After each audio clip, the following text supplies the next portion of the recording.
Hi hello friends, இன்றைக்கி நம்மளுடைய சேனலில் எஜுகேஷன் பதிவில் டான்செட்லேருந்து common engineering entrance test and admission 2024 வந்து அண்ணா யூனிவர்சிட்டிலேருந்து அனௌன்ஸ்மெண்ட் பண்ணியிருக்காங்க.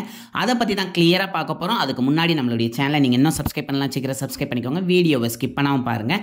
அண்ணா யூனிவர்சிட்டிலேருந்து இப்போதைக்கு மாஸ்டர் டிகிரியான எம்இ, எம்டெக், எம்ஆர்க், எம்பிளானுக்கான என்ட்ரன்ஸ் எக்ஸாம் டேட்டு, அதனுடைய டீட்டெயில் எல்லாமே அனௌன்ஸ்மெண்ட் பண்ணியிருக்காங்க.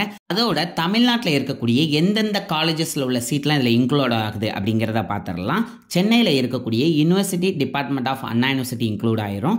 அண்ணா யூனிவர்சிட்டியோட ரீஜனல் கேம்பஸ் தமிழ்நாட்டிலலாம் இருக்குல்ல, அது எல்லாமே இதில் இன்க்ளூட் ஆயிரும். அதுக்கப்புறம் யூனிவர்சிட்டி காலேஜ் ஆஃப் இன்ஜினியரிங்கும் இன்க்ளூட் ஆயிரும் அப்படின்னு சொல்கிறாங்க.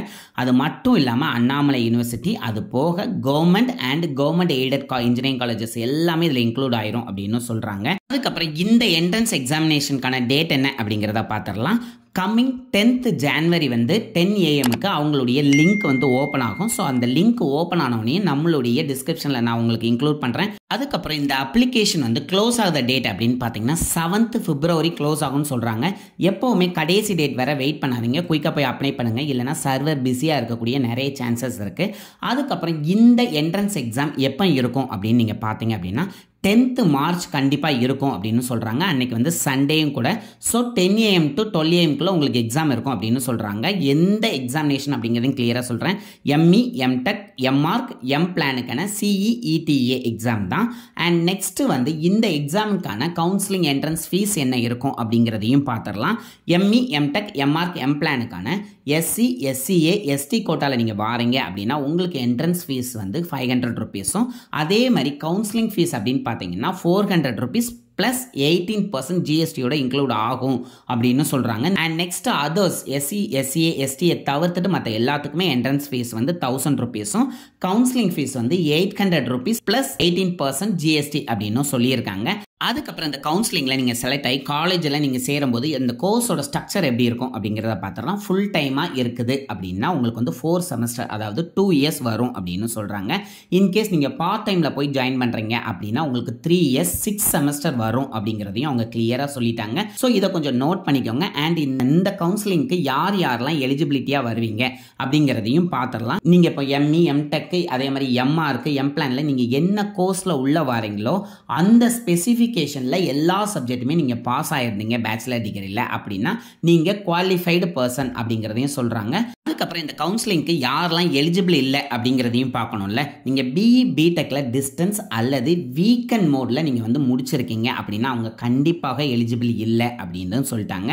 அதே மாதிரி யாரெல்லாம் 10th 12th அல்லது டிப்ளமோ படிக்காமல் யாராவது டைரெக்டாக உள்ளே வராங்க அப்படின்னா அவங்களும் இதில் எலிஜிபிள் இல்லை அப்படின்னு சொல்கிறாங்க. அவங்களுடைய ஸ்ட்ரக்சரை பொறுத்தவரை 10th 12th அப்படி இல்லை அப்படின்னா 10th 3 years டிப்ளமோ முடித்தவங்க இதை அப்ளை பண்ணலாம் அப்படிங்கிறது தான் அவங்களுடைய வியூவாக சொல்கிறாங்க. அண்ட் நெக்ஸ்ட் வந்து இது எல்லாத்துக்குமே ஒரு பெரிய டவுட்டாக இருக்குது, நேட்டிவிட்டி சர்டிஃபிகேட். அந்த டீட்டெயில் ரொம்ப டவுட்டாக இருக்கும். ஸோ அதையும் கொஞ்சம் கிளியராக சொல்லிடுறேன். நீங்கள் இப்போ தமிழ்நாட்டில் லாஸ்ட் 5 years-ஆக படிச்சுக்கிட்டு இருக்கீங்க, அதாவது 4 years இன்ஜினியரிங்கும் ப்ளஸ் 12th நீங்கள் இங்கே படிச்சுக்கிட்டு இருக்கீங்க அப்படின்னா உங்களை வந்து அவங்க தமிழ்நாடு கேண்டிடேட்ஸாக தான் வந்து கன்சிடர் பண்ணுவாங்க. ஸோ அதனால் நேட்டிவிட்டி வந்து உங்களுக்கு யூஸ்ஃபுல்லாக இருக்கும். அதர் தென் மற்றவங்க, அதாவது இப்போ தமிழ்நாட்டில் 10th 12th வரை படிச்சிருப்பாங்க, டிப்ளமோவோ டிகிரியோ வந்து அதர் தென் தமிழ்நாட்டில் படிக்கிறாங்க அப்படின்னா அவங்க கண்டிப்பாக நேட்டிவிட்டி சர்டிஃபிகேட் அப்ளை பண்ணி கண்டிப்பாக அவங்களுக்கு சப்மிட் பண்ணணும் அப்படின்னு சொல்லிட்டாங்க. அண்ட் நெக்ஸ்ட் வந்து இந்த கவுன்சிலிங்க்கு சீட்ஸ்லாம் வந்து கேட்டகரி வைஸாக எப்படி ஸ்பிட் பண்ண போகிறாங்க அப்படிங்கிறதையும் பார்த்துடலாம். நீங்கள் ஓசி கேட்டகரி கீழே வாரீங்க அப்படின்னா 31%, அதே பிசிக்கு கீழே வாரீங்க அப்படின்னா 26.5%, பிசிஎம் கேட்டகரியில் வாரீங்க அப்படின்னா உங்களுக்கு 3.5%, எம்பிசி கேட்டகரி கீழே வாரீங்க அப்படின்னா உங்களுக்கு 20%, எஸ்சி கேட்டகரியில் வாரீங்கன்னா உங்களுக்கு 15%, அதுவே எஸ்சிஏ கேட்டகரியில் வாரீங்க அப்படின்னா உங்களுக்கு 3%, எஸ்டி கேட்டகரியில் வாரீங்கன்னா உங்களுக்கு 1% வந்து சீட்டை அலோகேட் பண்ணுவோம் அந்த கவுன்சிலிங்கில் அப்படின்னு சொல்லியிருக்காங்க. அண்ட் நெக்ஸ்ட் நீங்கள் என்னென்ன டாக்குமெண்ட்லாம் வந்து ரெடியாக அப்லோட் பண்ணுறதுக்கு வச்சுக்கணும் அப்படிங்கிறதையும் கொஞ்சம் கிளியராக சொல்கிறேன், நோட் பண்ணிக்கோங்க.